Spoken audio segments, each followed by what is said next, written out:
Shifoxona hovlisi. Gutsin, Gu oilasining to'ng'ich farzandi. Tian Suetsin, Gutsinning sevgan qizi. Doktor Yan, bu o'zimiz yetishtirgan mevalar. Yangi uzilgan siz uchun. Doktor Yan, nega yana keldinglar? Doktor Yan. Doktor Yan, Gutsinning ahvoli so'nggi 2 kunda barqarorlashdi. Sog'ayib ketishiga umid bormi? Yo'q degandim-ku. O'ndan bir yoki mingdan bir bo'lsa ham ehtimol bormi? 10 mingdan bir ehtimol ham bo'lmaydi. Hech qanday umid yo'q. Doktor Yan.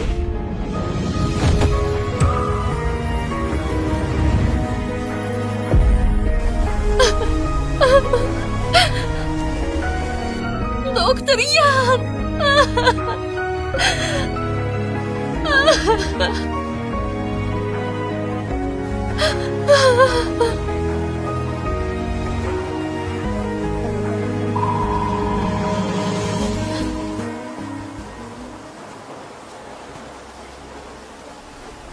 Sen xonim, yigitingizni bosh qismi qattiq lat yegan. Miyasidagi qon quyilishi yillar davomida saqlanib turgani uchun aqliy rivojlanishi bolalik davrida to'xtab qolgan. Bu holatda miya operatsiyasi kerak. Mahalliy tibbiyot bilan uni to'liq davolashning iloji yo'q. Agar sog'lom bo'lishini istasangiz faqat xorijda davolatasiz.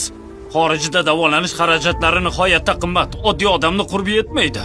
Davolanish qancha qimmat bo'lmasin, pul topishga harakat qilaman. Sen xonim, hali yosh bo'lsangiz, axir nega o'zingizni buncha qiynaysiz? Bir aqli zaif odamni deb go'zal yoshligingizni sarflab yuboryapsiz. Bu shunga arziydimi?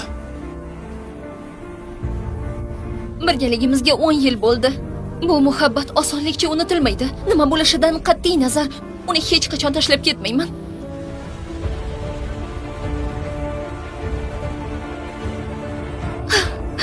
Doktor Yan, shart emas. Sen xonim, bu kichik bir yordamim. Yillar davomida Gutsinga qanday g'amxo'rlik qilganingizni ko'rib turibman. Men ham uni tezroq sog'ayishini istayman. Bu taqdir sinovi sizni baxtga yetaklasin.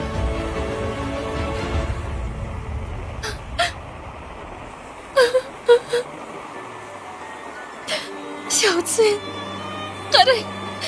Ko'p odamlar bizni qo'llab-quvvatlashyapti. Siz albatta tuzalib ketishingiz kerak.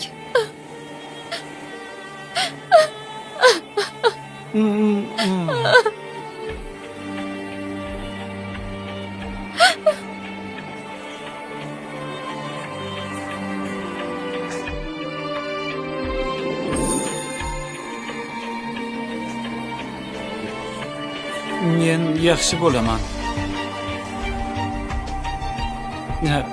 Sen ham yaxshi bo'l. Rostdanmi?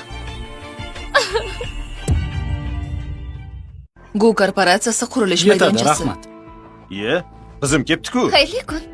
Bugun nima ovqat ekan? 10 xil taom va 2 xil sho'rva tayyorladim. Kim nima istasa olaversin. Narxi 15 yuan. Menga ham sol. Xo'p. Rahmat. Rahmat. Hamyonbop tushliklar. Qulay qadoqda. Yaxshi o'tiribsizmi? Ketib borgan qiz ekan-a, ovqatlari ham mazali. Kim unga uylansa, chindan ham baxtli bo'ladi. To'g'ri.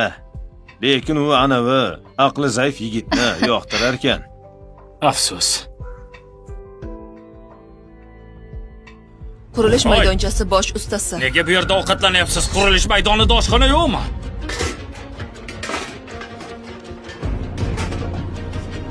Bizni kechiring. Hozirroq ketamiz. Qo'ysangizchi boshliq, qiz bechora faqat tushlik sotyapti xolos. Tushlik sotyapti? Ruxsatnomasi bormi? Muammo chiqsa sen javob berasanmi? Uzr so'rayman. Bu yerda savdo qilish mumkin emasligini bilmasdim. Boshqa bu yerga kelmaymiz. Toshma.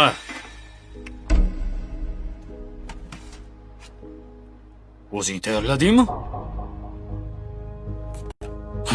Qizim, sen anchadan beri kuzatib yuribman. Kuni bo'yi tinmay mehnat qilasan. Hammasi o'sha aqli zaif yigit uchunmi? U meni sevgan yigitim. 10 yildan beri birgamiz.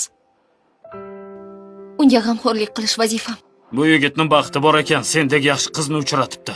Lekin bu yerda endi savdo qila olmaysiz. Bu hududning hammasi Jianshen shahrining eng boy oilasi. Gu oilasi tasarrufiga o'tdi. Ular istalgan payt tekshiruvga kelishi mumkin. Agar bu holatni ko'rib qolsa, hammamiz ishsiz qolamiz. Bunday qilamiz. Bu yog'iga har kuni sendan 100 ta tushlik buyurtma qilaman. Olib ketish uchun odam yuboraman. Pulini olib ketishga sen odam yuborasan. Rostdanmi?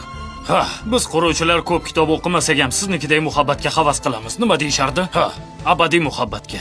Qizim, bizga bu dunyoda hali ham mehr va sadoqat borligini ko'rsatding. Yuzta tushlik buyurtmasi esa sizlarni qo'llab-quvvatlashimiz ramzi bo'lsin. Rahmat. Katta rahmat. Minnatdorman.